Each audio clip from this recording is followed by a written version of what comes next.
Hello everyone, today I will show you how to move money from PayPal to Neteller. It is important to know this first.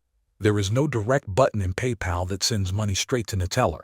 Because of that, we use a safe and common method that works in most countries. Start by logging into your PayPal account. Now go to your PayPal balance. Click on Withdraw or Transfer Money. Choose your linked bank account. Enter the amount you want to move from PayPal. Confirm the transfer.